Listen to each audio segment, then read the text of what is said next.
नमस्कार, आप देख रहे हैं डीएनपी इंडिया, हर खबर भरोसे के साथ। दोस्तों, अमेरिका और चीन के बीच ट्रेड वॉर अब और ज्यादा खतरनाक होता जा रहा है और घातक रूप ले रहा है।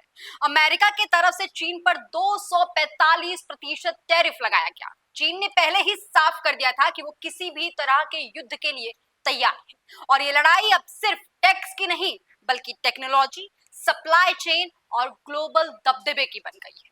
ये युद्ध अब कहां तक जाएगा, कुछ कहा नहीं जा सकता। ड्रैगन अमेरिका को किसी भी तरह से झुकाने के लिए लगा हुआ है और लगातार कोशिश कर रहा है और उसने अमेरिका पर एक बड़ा एक्शन लेते हुए रेयर अर्थ मेटल्स के एक्सपोर्ट पर प्रतिबंध लगा दिया। इस चाल से अमेरिका पर ड्रैगन शिकंजा कसने की पूरे फिराक में है, लेकिन ये चाल भारत के लिए कैसे एक गोल्डन चांस बन सकता है, चलिए इस वीडियो में समझने की कोशिश करते हैं। दुर्लभ पृथ्वी तत्व यानी कि रेयर अर्थ एलिमेंट्स, जिन्हें आज दुनिया का सबसे शक्तिशाली हथियार माना जा रहा है। 4 अप्रैल 2025 को चीन ने अमेरिका के 145% टैरिफ के जवाब में 7 दुर्लभ पृथ्वी तत्वों पर उनके निर्यात पर नियंत्रण लगा दिया था। इस कदम ने ना सिर्फ अमेरिका को बल्कि पूरी दुनिया को हिलाने का काम किया था, क्योंकि इस एक कदम से अमेरिका की रक्षा, इलेक्ट्रिक वाहन और हेल्थ टेक्नोलॉजी जैसे क्षेत्रों पर काफी गहरा असर पड़ रहा है और अमेरिका के पास इनका बैकअप स्टॉक भी बहुत ज्यादा कम है।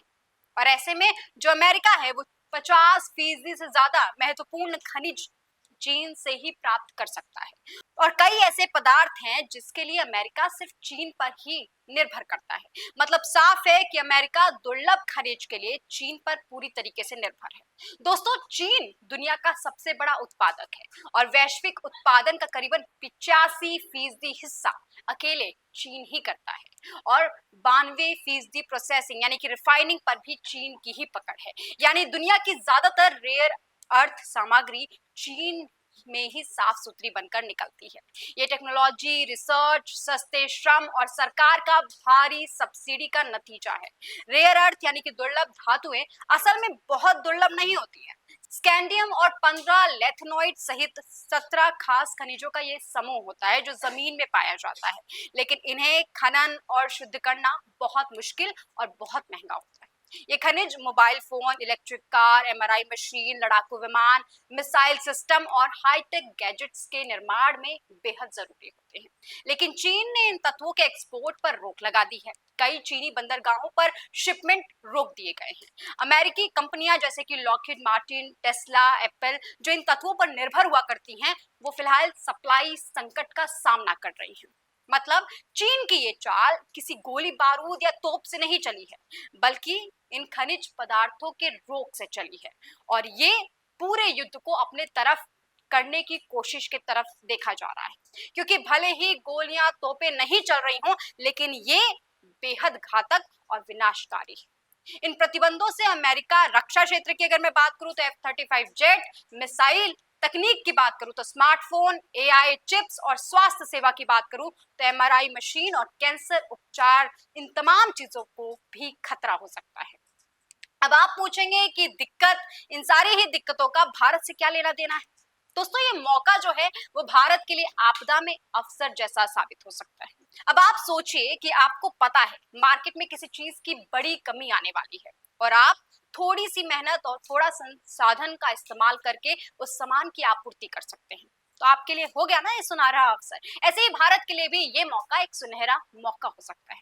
मतलब भारत अपनी श्रम ताकत, अपने संसाधन का इस्तेमाल करके इस क्षेत्र में एक बड़ा नाम बन सकता है।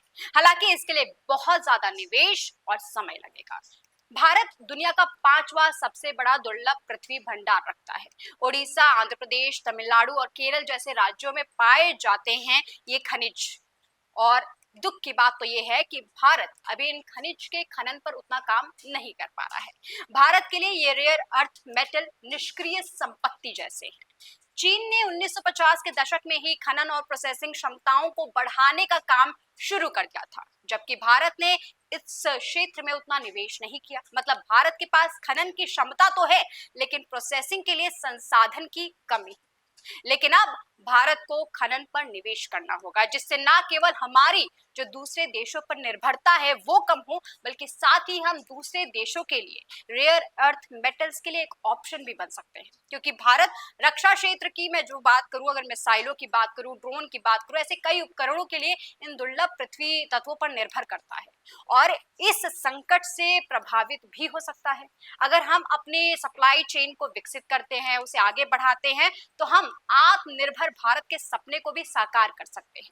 और अमेरिका और यूरोप जैसे देश जो चीन पर निर्भरता कम करने के लिए फिलहाल किसी ऑप्शन की तलाश में लगे हुए हैं, उनके लिए हम एक बड़ा ऑप्शन बन सकते हैं।